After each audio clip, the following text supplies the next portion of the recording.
Nautusan na naman ang lola guys, magluto tayo daw ng bangus na sinigang. Ayan, niluto ko na guys. Ito guys ang ating sinigang na bangus. Saan ka pupunta? Wala ha, yung mga aso dyan ha, huwag katakbo. Ayan guys, yung ating bangus na sinigang. Nandito kasi kami sa kubo. Ayan ang ating sinigang. Hindi ko na lang inumpisahan guys kasi mahirap walang pwisto ng ating paglagyan ng ating mga ano. Ayan guys. Ang ating bangus na sinigang. Ayan. Yung mukha ni Lula pawis na din para ng sinigang din masabaw. Masabaw na naman ang Lola. Ayan. Takpan natin yung gulay natin. Ayan. Pilaw pa. Pinakuluan ko pa ng pakuluan para lumasa. Ayan guys. Pagkatapos ko nagsaing kanina. Ayan guys, kompletos. Ayan. Oh, ang aking sinaing. Ayan, madami yan guys. Kasi kahit linggo guys, andyan sila gumagawa guys.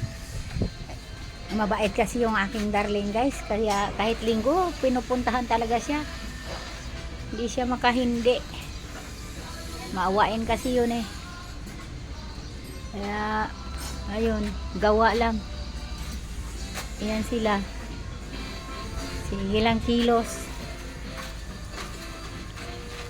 Hindi pa nga magising, hindi pa nga babangon. Ayan siya guys. Yung apo ko, big bumili. Ayan yung aking dali. Ayan yung customer niya guys. Ayan.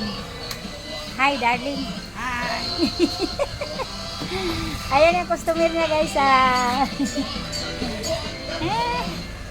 Ayan. Ayan guys. Kahit hindi, andun yung iba guys, andun. Sa kotse, andun. May ginagawa na rin. Yung iba nandun sa ano, ay linggo walang lusot kasi. May nagsimba na yan sila. Ayan. Pag hindi mapagsimba sa umaga, sa hapon. Ayan guys. Tapusin ko lang yung aking pagluluto. Ilagay ko na yung aking ano guys. Nilagay ko na yung aking sinigang powder. Flavor gabi.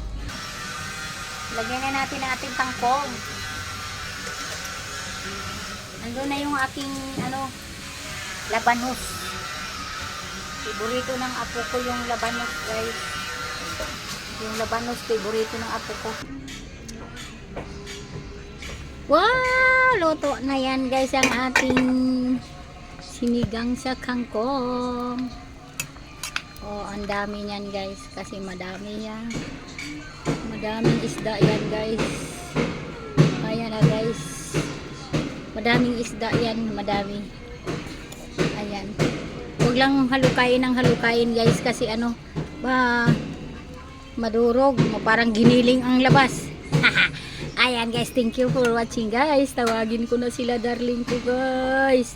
Kaya nagugutom na daw sila. Ayan, thank you for watching. Sinigang. Na-complete na naman ang lola guys. Thank you so much. Good morning.